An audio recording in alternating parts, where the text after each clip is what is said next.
गुरु भगवान को नमन है। देखिए, जीवन में हम सुखी होना चाहते हैं तो हमारे जीवन में पवित्रता का होना बहुत जरूरी है। बाहरी पवित्रता और आंतरिक पवित्रता। सबसे पहले तो बाहरी पवित्रता हमारे जीवन में बहुत जरूरी है। बाहरी पवित्रता में क्या आता है? शरीर की पवित्रता, शरीर को स्नान कराना, साफ रखना। दूसरी पवित्रता है कि शरीर जहां बैठा है उस स्थान को साफ रखना। और तीसरी पवित्रता है उस जगह पर जो भी वस्तु रखी है वो भी साफ होना। तीन चीजें बाहरी पवित्रता के लिए बहुत जरूरी है। जब हम अपने शरीर को बहुत साफ रखते हैं तो हमें अपने शरीर से ही घृणा आने लग जाती है। क्यों? क्योंकि हम देखते हैं कि इस शरीर से कितनी गंदगी निकलती है। हम अपने प्रति व्यवहार को इतना साफ रखने लग जाते हैं, क्योंकि शरीर को सफाई नहीं करते हैं तभी तो पता नहीं लगता कि शरीर कितना गंदा है। तो बताया कि आध्यात्मिक लाइन में चलने के लिए बाहरी सफाई। देखिए, इंसान बना ही बाहर के लिए है। सारी इंद्रियां बाहर की तरफ जा रही है, तो इंद्रियां, आंखें हैं, बाहर देख रही है तो आकर्षण में आ जाती है। तो बाहर के आकर्षण में जब हम आते हैं तो हमारा उससे लगाव होता है। गुरु कहते हैं कि इन इंद्रियों को जब हम अंतर की तरफ मोड़ते हैं, अपनी तरफ मोड़ते हैं, तो सबसे पहले हमारी अपनी सफाई। तो देखिए, भगवान ने बनाया ही शरीर ऐसा है हमारा कि हम बाहर की तरफ ज्यादा आकर्षण में आते हैं। ये स्वभाव ही बन गया है, क्योंकि आंखें बाहर की तरफ देख रही है, कान बाहर की तरफ निकले हुए हैं, तो बाहरी दृष्टि से ही सुनने के लिए आतुर होते हैं। तो कहा कि जब हम इस पवित्रता को लेकर आते हैं, शरीर की, स्थान की और वस्तु की, तो दूसरे से मिलना हमारा बहुत कम हो जाता है। क्योंकि आपको अपना ही शरीर देखने में आ गया कि ये शरीर कितना गंदा है। क्योंकि सफाई करी तभी पता लगा है कि इसमें से कितनी गंदगी बह रही है। तो ये बाहर तीन चीजों पर हमें पूरा ध्यान रखना है। कहते हैं जब हम अपनी इंद्रियों की तरफ देखते हैं तो सबसे पहले हमारे अंदर में चित्त की एकाग्रता आती है। हमारा चित्त शांत होता है कि अगर गंदगी लगी रहेगी शरीर में तो बार बार हमारा शरीर पर ही हाथ जाएगा। कहीं कहाँ खुजली कर रहे होंगे, कहीं सिर में हाथ जाएगा। तो इससे पता लग रहा है कि किसी शरीर की अंग की सफाई ढंग से नहीं होती है, तो बार बार सारी इंद्रियां हिलती डुलती रहती है, चित्त की एकाग्रता नहीं बनती, सही मायने में आसन नहीं लगता। और जब आसन नहीं लगता तो ये इंद्रियां विजय को प्राप्त नहीं होती। तो कहते हैं जब इंद्रिय जीत होना है तो ये पवित्रता हमारे लिए क्यों जरूरी है? चित्त की एकाग्रता बनेगी तभी हमारी इंद्रियों पर विजय प्राप्त हो सकती है, नहीं तो हमारा आत्मज्ञान में भी मन नहीं लगेगा। तो आत्मज्ञान में मन क्यों नहीं लग पाता? तो कहते हैं कि आत्म साक्षात्कार की योग्यता नियमों से आती है।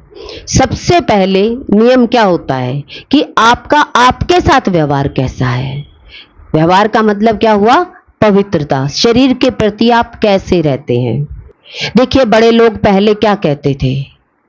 यही बोलते थे ना कि रसोई में जाओ तो स्नान करके जाओ। क्या करके जाओ? स्नान करके जाओ। कि जब तक हमारे जीवन में बाहरी पवित्रता नहीं होगी तब तक हम आंतरिक पवित्रता में आ ही नहीं सकते। क्योंकि आंतरिक पवित्रता के लिए क्या चाहिए? आनंद, शांति, शुद्धि और आत्मज्ञान। अब इसके लिए बाहर से ही सफाई नहीं होगी तो अंतर की बात हमें कैसे समझ में आएगी। देखिए, बताया ना कि पहले के लोग क्यों इतना साफ सुथरा रहना पसंद करते थे कि रसोई में खाना बनाना है तो नहा धोकर जाना है, बिना नहाए नहीं जाना है। और साधना में बैठना है तो सबसे पहले हमारा स्नान होना चाहिए। बिना स्नान के व्यक्ति क्या कहता है? हम 3 बजे उठे और हमने ध्यान लगाया, उस ध्यान में आपको 15-20 मिनट तो सोने में ही निकल गई और आपने टाइम देखा कि आधा घंटा हो गया। आधा घंटे में तो 20 मिनट तो सोए रहे और आप कहते हो कि मैंने ध्यान लगाया।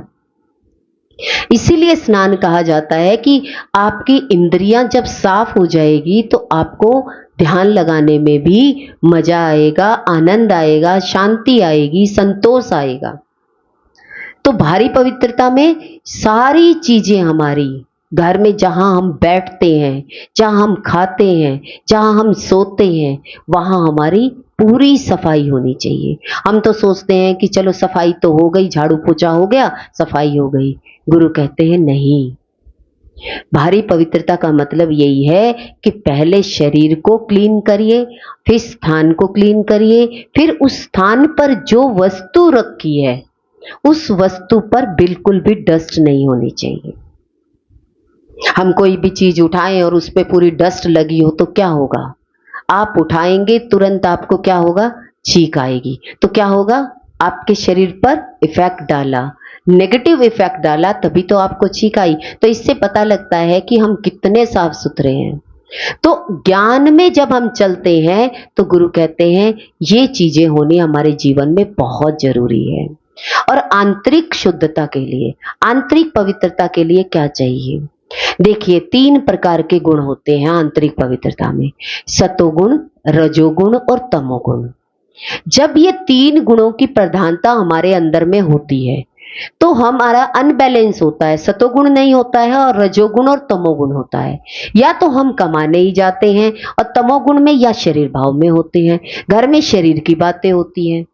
तो हमारे अंदर में प्रधानता किसकी हुई? रजोगुण की और तमोगुण की। सतोगुण ना होने के कारण हमारा सारा समय किस में निकल जाता है? या तो खाने पीने में, इस शरीर के कार्य करने में, और या रजोगुण मीन्स कमाने में। 2 ही चीजों में व्यक्ति हमेशा परेशान होता है। इसमें व्यक्ति के जब ये 2 गुण बढ़ते हैं, सतोगुण और रजोगुण, तो ये जीवन में हमें दुख देकर जाते हैं। इन्हीं 2 गुणों से हमें दुख मिलता है। पैसे ज्यादा हो गए तो इंसान तमोगुण में चला जाएगा, और तमोगुण में जाएगा तो क्या क्या सेवन करेगा? खान पान भी खराब होगा और बीमारियां भी अनेक होंगी। शरीर भाव में हम ज्यादा होंगे तो शरीर में रोग ज्यादा आ जाते हैं। ये तमोगुण की निशानी है। ये 2 ही गुण सतोगुण के ना होने के कारण दोनों प्रधान रहते हैं। हम देखें कि हमारे जीवन में, हमारे इस शरीर में ज्यादा प्रधानता किसकी है। अब आपको किसी से कुंडली दिखाने की जरूरत नहीं है। जब आप ज्ञान ले लेते हैं, ज्ञान जीवन में आता है, तो आप समझ जाएंगे कि शरीर भाव में ज्यादा है तो तमोगुण की प्रधानता ज्यादा है। कहते हैं ना कि शुगर से पता क्या लगता है? शुगर टेस्ट कराते हैं तो पता लग जाता है कि इसमें मीठा ज्यादा हो गया, तो आपको मीठे का बैलेंस बनाना पड़ेगा, कम लेना पड़ेगा। तो डॉक्टर क्या कहेंगे? आप मीठा बिल्कुल बंद कर दीजिए, क्योंकि ये रोग आपके शरीर को नष्ट कर देगा। ये दीमक की तरह है, ये एक दिन अंदर ही अंदर आपको इस तरीके से नष्ट कर देगा, आपको पता भी नहीं लगेगा। 100 साल के जीवन में व्यक्ति को उम्र क्यों मिली? क्योंकि हम अपना जीवन बहुत अच्छे से जी सकते हैं, क्योंकि हम अपने आप को ज्ञान में लगा सकते हैं कि हमारा तमोगुण और रजोगुण कम हो जाए। इसीलिए कहा, निरंतर सतोगुण को बढ़ाओगे तो शारीरिक कष्ट में से, तमोगुण में से अपना समय निकालो, सतोगुण में लगाओ। अब 2-2 घंटे इनके निकालो। सतोगुण के लिए कौन सा घंटे निकालने पड़ेंगे? 2 घंटे शरीर में से निकालो, 2 घंटे कमाने में से निकालो। तो उधर कितने हो गए? 4 घंटे सतोगुण के थे, 2-2 और निकाले तो कितने हुए? कितने हुए? 8 हुए। तो 8 घंटे आपके सतोगुण के बढ़ेंगे तो आपका कितना शरीर की बीमारी कम हो गई? पैसा आपका सही जगह लगेगा। तो सही मायने में धीरे धीरे जब तमोगुण और रजोगुण धुल जाएंगे और सतोगुण की प्रधानता हो जाएगी तो आपका जीवन आनंद में होगा, सुख होगा, शांति होगी, संतोष होगा, और आपके अंदर में आनंद की अनुभूति होगी और इच्छाएं सदा के लिए समाप्त हो जाएंगी। तो तमोगुण में और रजोगुण में इच्छाएं ज्यादा होती हैं। जब आंतरिक पवित्रता में हम चलते हैं तो हमारी इच्छाएं समाप्त हो जाती हैं। देखिए, हम भोजन करते हैं, पूरा संतोष है, हमने भोजन किया और पूरा पेट भर गया, अब हमने कुछ नहीं खाना है। थोड़ी सी देर में ही 5 मिनट में ही कोई आपसे पूछने लग जाए कि आपको शाम को खाने में क्या खाना, अभी जस्ट खाया है, थाली उठाते ही पूछने लग जाए शाम को क्या खाओगे, तो आपकी इच्छा क्या हो जाएगी? आपकी इच्छा रहेगी ही नहीं। अब पेट में क्या है? संतोष है। थोड़ी सी देर की तो शांति मिली आपको, पता तो लगा संतोष ये होता है। पेट भरने के बाद आपको कितनी भी अच्छी चीजें रख दे, पर आप उन अच्छी चीजों का सेवन नहीं करेंगे। तो ज्ञान से ही समझ में आता है कि हम अब मांगेंगे नहीं, तो आपकी इच्छा कम हो गई, खत्म हो गई, खत्म तो नहीं कहेंगे, शांत हो गई। अब शांति का आपको पता तो लग गया, जो चीज आपको शांति दे गई, तो वो शांति संतोष दो देकर गई है, तो वो संतोष आप परमानेंट बनाए रख सकते हो, क्योंकि आपको पेट भरने के बाद इच्छा नहीं रही। ऐसे ही जब आप ज्ञान समझोगे, सही मायने में जब आप इस ज्ञान को समझोगे, तो धीरे धीरे ज्ञान सुनते सुनते आपके शरीर की इच्छा, मन की इच्छा, ये सब आपकी खत्म हो जाएंगी। और ये खत्म होने के बाद आपको दुख मिलेगा। इसीलिए कहा कि सत्संग जब हम जीवन में सुनते हैं और गुरु हमें जो ज्ञान देता है, रोज कहते हैं कि रोज एक वाणी को कम से कम 5 बार सुनो, कम से कम 5 बार। जब हम सुनेंगे तो आपका सतोगुण बढ़ता जाएगा। जैसे जैसे सतोगुण बढ़ेगा तो आपका मन की शांति बढ़ेगी, और मन में जब शांति आएगी तो क्या होगा? इंद्रियों पर विजय प्राप्त कर लोगे, आपके घोड़े आपके पास आ जाएंगे। नहीं तो ये शरीर को कभी कोई कहेगा ये काम करना है, घर में 4 लोग होंगे, 4 प्रकार के लोग आपको काम देंगे। आपको इतने घंटे में अपना काम पूरा करते ही मेरे ये काम करना है, उसके बाद दूसरे घंटे में आपको ये लगेगा बच्चा कहेगा, कभी बड़ा कहेगा, कभी बाहर का काम है। आपको इतने सारे इंद्रियों के काम मिल जाएंगे। क्यों? क्योंकि आपकी इंद्रियां आपके पास कंट्रोल नहीं है, आपके हाथ में नहीं है, क्योंकि सतोगुण की प्रधानता नहीं है, जिसके कारण आप इंद्रिय को अपने अनुसार चला नहीं सकते। तो पति कहेगा कि मेरे अनुसार तुझे काम करने हैं, घर में माता पिता कहेंगे मेरे अनुसार तुम्हें बैठना उठना है, इतने बजे सोना है। तो इसका मतलब सारी इंद्रियां किसके हाथ में है? रजोगुण की इंद्रियां क्या होगी? ऑफिस वाले के हाथ में होगी। इतने घंटे का टारगेट है, ये टारगेट दिया गया है, इतने दिनों में, इतने महीनों में तुमने ये काम पूरा करना है। और आप उस टारगेट को पूरा करने के लिए आप ये नहीं सोचेंगे कि थोड़ी देर सो जाऊं, क्या कहेंगे ये कंपनी वाले मुझे नौकरी से निकाल देंगे। तो रजोगुण ज्यादा होगा तो आप 8 घंटे कंपनी वाले के लिए काम करेंगे। तो आपकी इंद्रियां किसने यूज करी? दूसरे ने की। क्या कारण रहा दूसरे ने आपकी इंद्रियों को यूज किया?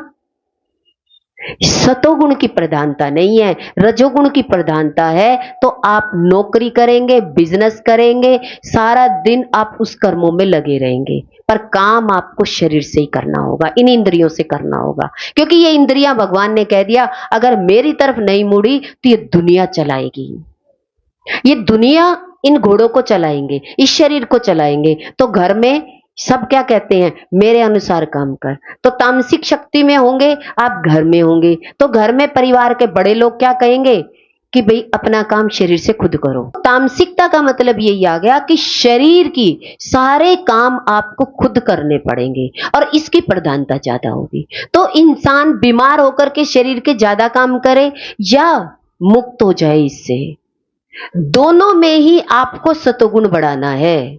और वो सतोगुण बढ़ाने के लिए आपने ही टाइम निकालना है। क्या करना है?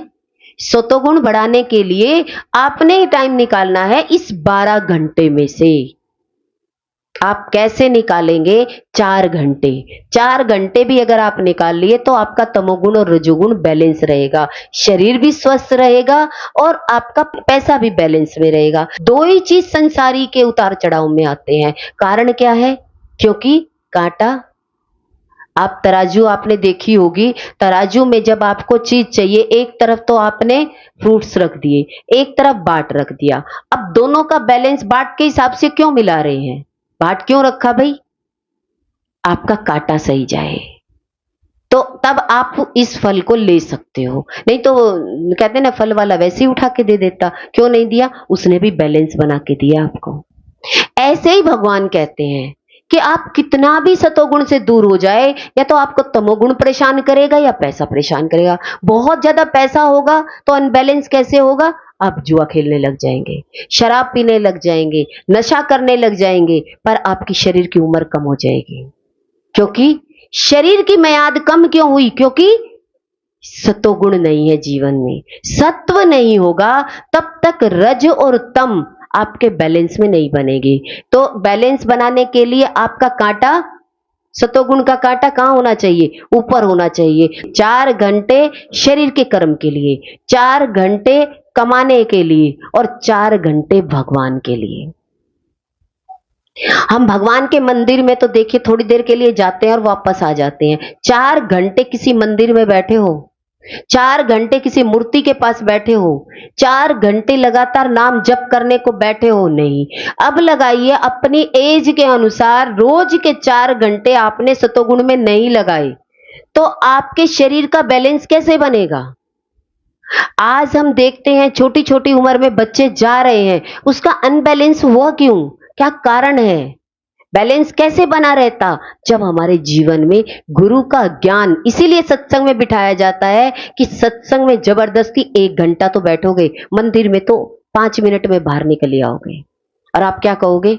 हमारा 2 घंटे मंदिर में जाने का लगा, 2 घंटे आने का लगा, तो आप क्या कहोगे? मेरा सतोगुण बढ़ गया, मेरे जाने के भी लगे, आने के भी लगे। पर हम जब जॉब करते हैं तो क्या आप कहेंगे 2 घंटे मेरे जाने के लगे, 2 घंटे मेरे आने के लगे? तो 4 घंटे क्या आपके काम में काउंट होंगे? नहीं होंगे। जब संसार के काम में आपके काउंट नहीं हो सकते तो भगवान में कैसे हो सकते हैं? बचपन से ही अगर बच्चे को 1 घंटा, आधा घंटा कुछ भी दे करके भगवान के उसमें लगा दो, आगे का जीवन बच्चे का क्या होगा? उसका शरीर भी स्वस्थ होगा, शरीर को देखने वाले भी लोग होंगे, और पैसा भी होगा। दोनों का बैलेंस पेरेंट्स ने बना दिया। क्योंकि बच्चों को नहीं पता, अगर माता पिता अगर ज्ञान में जाएंगे तो वो 4 घंटे बच्चे के लेके चलेंगे, पर उन 4 घंटों को हम क्या करेंगे? बच्चा अभी स्कूल से आया है, अभी इसको इतने घंटे सुला देते हैं, फिर इसको पढ़ाई में लगा देते हैं, फिर इसको ट्यूशन में लगा देते हैं, फिर जो समय बचा तो इसे प्लेग्राउंड में ले जाते हैं। पर सही मायने में आपने उसके जीवन को खराब कर दिया। क्योंकि भगवान ने 3 गुण दिए हैं, 3 नाड़ियां हैं, ईड़ा, पिंगला और सुषुम्ना नाड़ी। तो सुषुम्ना नाड़ी का बैलेंस कब बनेगा? जब ईड़ा और पिंगला साथ में, कहते हैं सतोगुण को साथ लेके चलेंगे तो ये 2 नाड़ियां बराबर चलेगी। सतोगुण छोड़ ही दिया तो नाड़ी, दोनों नाड़ियां नीचे गिर गई, तो तीनों में समानता हुई नहीं, तो 2 पीछे रह गई। कहते हैं 1 तो पीछे रह गई, 2 आगे बढ़ना चाह रही थी, तो बढ़ कैसे सकती थी? तो भगवान हमें आगे बढ़ने ही नहीं देगा। तो इस बात से समझ में आता है कि जिस व्यक्ति ने इस ज्ञान को नहीं सुना होगा तो उसके जीवन में संतोष नहीं आ सकता। तो कहते हैं ना, जब आए संतोष धन, सब धन दूरी समान। तो संतोष कब आएगा? जब पेट भर जाता है तब संतोष आता है। नौकरी व्यक्ति करता है और टारगेट दिया जाता है और वो समय से पहले कर देता है, तो कहते हैं मेरे 5 दिन बच गए, पर मैं 5 दिन आराम से फ्री होकर रहूंगा क्योंकि मैंने 5 दिन पहले अपना टारगेट पूरा कर दिया। इस बात से समझ में आया कि व्यक्ति अगर भगवान का नाम नहीं लेगा तो ये इंद्रियां या तो शरीर के काम में लगेगी, आपको कमा के खाना पड़ेगा, आपको खुद से मेहनत करनी पड़ेगी, और या रजोगुण में मतलब कमा के खाना पड़ेगा या शरीर से आपको कर्म करने पड़ेंगे। तो इसका मतलब क्या है? ये बात समझ में आ गई कि सतोगुण को ज्यादा से ज्यादा बढ़ाओ, सारा दिन नाम जप करो, और कितने घंटे बैठ करके देखिए, वैसे तो आप आसन करते नहीं है पर सत्संग में बैठ करके आसन लग जाता है। अब इतने 2 घंटे भी आपका आसन लगा, 1 घंटा आपने म्यूजिक किया, कहने का मतलब 1 घंटा आपने भजन किया, और एक घंटा आपने सत्संग किया, और सत्संग सुनने के बाद 1 घंटा आपने डिस्कशन करी, तो 3 घंटे तो आपके सत्संग में निकल गए। मंदिर में कितने निकलेंगे? 5 मिनट, 10 मिनट, बस। वो भी पंडित जी ने माला चढ़ा दी और आपको तो दर्शन भी नहीं हुए, दूर से आपको तो दिखाई भी नहीं दिया, बस आपके अंदर में भाव थोड़े से शुद्ध हुए, थोड़ा सा भाव ये आ गया कि हम भगवान के मंदिर में गए, बस। उसके अलावा आपको संतोष कितना मिला, कितना सुख मिला, कितनी शांति मिली, ये आपको पता ही नहीं। लड़ते हुए हम घर से गए और लड़ते हुए हम वापस आए, बीच में कितनी देर शांति मिली हमें? वो तो मिली ही नहीं। उसका कारण क्या है? क्योंकि तमोगुण ने ज्यादा प्रभाव डाल रखा है। ज्यादा शरीर का प्रभाव है तो शरीर से दुख मिलता है, ज्यादा रजोगुण का प्रभाव है तो पैसे से दुख मिलता है। पता है ना कि बहुत ज्यादा पैसा हो जाएगा तो जुए में हार जाएगा, व्यक्ति को गलत व्यक्ति मिल जाएगा, भगवान नहीं मिलेंगे। सतोगुण से आपके जीवन में गुरु प्रकट होंगे और गुरु प्रकट होते ही समझ लो शुभ लक्षण है आपका। अगर आपने अपने जीवन को, शरीर को गुरु के सानिध्य में लगा दिया, कि सत्संग में लगा दिया, पहले सत्संग सुनना और फिर सत्संग बांटना। देखिए, पहले पढ़ाई लिखाई करते हो, फिर पैसा कमाने के लिए उतने घंटे लगाते हो। पहले आपने पढ़ाई करी तो 5-6 घंटे पढ़ाई करी होगी, अब नौकरी करते हो तो 10 घंटे 8 घंटे नौकरी करते हो, तब जा करके आप उस पढ़ाई का फायदा कमा पाते हो। आपको प्रॉफिट कब होता है? जब आपने इतनी तमोगुण से मेहनत करी, शरीर से मेहनत करी और फिर उसके बाद इसी शरीर को रजोगुण में लगाया। तो इसलिए ये 3 गुण सबके अंदर में होते हैं और इन 3 गुणों में ही आपने अपने आप को देखना है कि किसकी कमी है। अब कौन ज्योतिष आपको बताएगा किसकी कमी है? आप किसी पंडित से पूछेंगे तब भी वो कहेगा सुंदरकांड का पाठ कर लो, हनुमान चालीसा का पाठ कर लो, ठाकुर जी की पूजा कर लो, राधा रानी की पूजा कर लो। सभी पंडित, सभी एस्ट्रोलॉजर आपको कुछ ना कुछ, कोई जल की पूजा करवाएगा, कोई अग्नि का हवन करवा देगा, पर सब व्यक्ति धीरे धीरे इस प्रकार से धीरे धीरे थोड़ा थोड़ा सतोगुण बढ़ाते हैं। पर वही बात है, सतोगुण तो 5 पैसे का, 25 पैसे का, और रजोगुण और तमोगुण 100 में से 10 निकाल दो। चलो 10% आपने किस में लगा दिया? भगवान में कर दिया, तन और धन। और 90% किस में लगा दिया आपने? तो प्रधानता किसकी हुई? तमोगुण और रजोगुण की। सतोगुण में तो 10 रुपए कमाए हैं, 10 रुपए में आप क्या क्या खरीद लोगे? रजोगुण से शरीर खरीदोगे 10 रुपए में, या पैसा चाहिए आपको? नौकरी अच्छी मिले या आपका शरीर स्वस्थ रहे, दोनों में से आप बैलेंस बना सकते हो। तो 5 इधर ले लो, 5 इधर ले लो, पर सारा जीवन, आपका सारा जीवन कैसे निकल जाएगा? या तो शरीर के कष्ट में निकल जाएगा या धन की कमी में निकल जाएगा। पर ज्ञान से ये चीज समझ में आ जाएगी तो व्यक्ति सारे कर्म करते हुए अपने आप को नाम जप में लगाएगा। अब आप तो 24 घंटे भी काम करें या 12 घंटे काम करें तो 12 घंटे में आपको ध्यान रखना पड़ेगा कि इसी कर्म से चलते हुए मुझे भगवान का नाम लेना है, इसी रहट की चूचू में पानी पीना है। अब रहट चल रहा है तो प्यास बहुत लग रही है, और रहट चल रहा है तो पानी आ रहा है, और पानी चल रहा, पानी पीने की कोशिश कर रहे हो तो पानी बंद हो जाता है। कहने का मतलब रहट बंद हो जाता है तो पानी निकलना बंद हो जाता है। ऐसे ही हम भगवान में चलते हैं तो हम क्या कहते हैं? हमारे शरीर के काम रह जाएंगे, हमारा नौकरी का काम रह जाएगा। तो व्यक्ति को क्या करना? कहते अभी चलते चलते इसी में से ही आपको इतने पुण्य कर्म करने हैं कि किसी तरीके से आपके थोड़े से पुण्य कर्म सतोगुण बढ़ जाए। जैसे आपके सतोगुण बढ़ेंगे तो आपके तमोगुण वाला व्यक्ति आकर के आपकी सेवा करेगा और रजोगुण वाला व्यक्ति आपको पैसा देगा। तो दोनों का बैलेंस आपका क्यों होने लगा? तो कहते हैं ना, गर्म हवा जब ऊपर उठने लग जाती है तो ठंडी हवा, दूसरी हवा अपने आप जगह ले लेती है। ऐसे ही हम जब सतोगुण में निकलेंगे, अब घर में तो कोई ज्ञान सुनता नहीं है, हम कहें कि कोई घर वाले निकलने नहीं देते हैं, हस्बैंड मना करते हैं, परिवार वाले मना करते हैं, भक्ति कहीं भागी जा रही है, घर में भगवान बैठे हैं, इनकी पूजा कर लो, हमें क्या लगेगा? आप तमोगुण में कहे होंगे ना तो आप क्या कहेंगे? अरे सही तो कह रहे हैं, घर भगवान तो अपने अंदर ही है, यही कर लेते हैं, पर कर ही नहीं पाते। काम करके इतना थक जाते हो, भगवान सुला देगा, क्योंकि तमोगुण ज्यादा है तो आपसे घर का कर्म होगा और कर्म करते ही इतनी थकान हो जाएगी, थकान होते ही आपको नींद आ जाएगी, अब भगवान का नाम ले ही नहीं सकते। और गुरु के सामने बैठोगे तो क्या होगा? आप आंख बंद नहीं कर सकते, नींद आएगी, तमोगुण यहां भी आएगा। कोई पैसा दिखाता है, कोई शरीर दिखाता है, पर गुरु क्या कहते हैं? तुम यहां बैठ करके कम से कम आसन तो लगा रहे हो। भगवान के साथ 2 घंटे आसन लगाए तो भगवान कहता है मैं तेरे खाते में लिख देता हूं, क्योंकि तू बैठा तो मेरे सामने ही ना। तो इसलिए गुरु के सामने बैठ के ही, टीचर के सामने बैठकर ही बच्चा कुछ करता है। पेरेंट्स घर में कुछ लिखवाने लग जाए तो बच्चा एक शब्द कितनी देर में लिखेगा? मम्मा पानी पीना है, मम्मी टॉयलेट जाना है, मम्मी भूख लगी है। तो कितनी बार बच्चा माँ को बोलेगा, टीचर को बोलेगा? लंच बॉक्स भी अपना खोल नहीं सकता, उसे डर रहता है कि मुझे मुझे क्या करना है, मुझे लंच बॉक्स नहीं खोलना है, टीचर कहेगी तभी। तो कहने का भाव क्या आएगा, सामने टीचर होगी तभी बच्चा डिसिप्लिन में आएगा।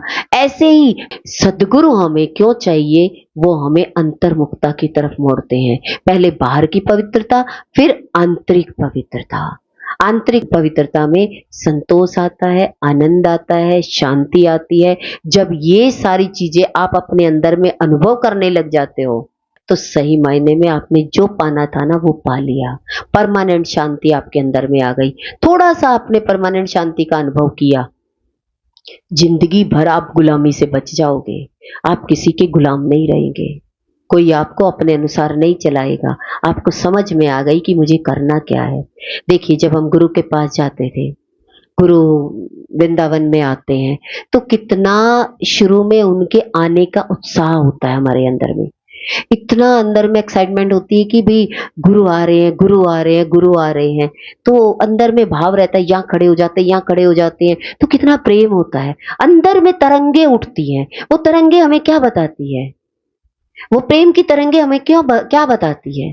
गुरु तो आएंगे, एक व्यक्ति आराम से बैठा है, आएंगे ना, यही आएंगे, देख लेंगे तो पागल हो रहे हैं। पर हमें अंदर में अनुभव प्राप्त कराते हैं, उत्साह लगता है, खुशी आती है खाली दर्शन करने में।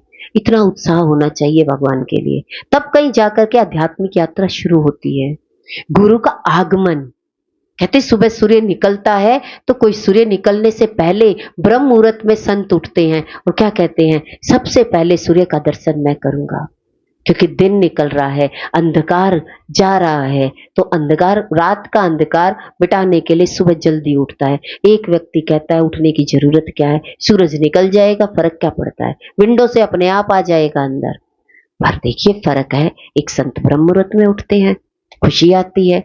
तो कहते हैं ना कि जब गुरु आते हैं तो कितनी खुशी आती है, कितने टाइम बाद हमें गुरु मिल रहे हैं। उत्साह के साथ दौड़ते हैं, प्रणाम करते हैं, हरिओम बोलते हैं, राधे राधे बोलते हैं। तो कितनी अपने अंदर में ही तो खुशी आती है। कहाँ खुशी मिल रही है? आपके अंदर में। दूसरा, जब वो सत्संग सुनाते हैं, जब बिल्कुल सत्संग हम आराम से शांति से जब बैठते हैं और जब वो सत्संग सुना रहे होते हैं, तो डायरेक्ट शरीर का नहीं अनुभव प्राप्त होता है कि ऐसे कि सामने से कोई अमृत पिला रहा है। तो कहते अनुभव होता है। जब आमने सामने गुरु के सामने बैठते हैं तो अनुभूति होती है। और जब चले जाते हैं, कहते हैं जब सत्संग करके निकलते हैं तो क्या होता है, गुरु ने क्या बोला था, चिंतन मनन, डिस्कशन, कहने का मतलब चिंतन मनन चलता है, गुरु ने क्या सुनाया।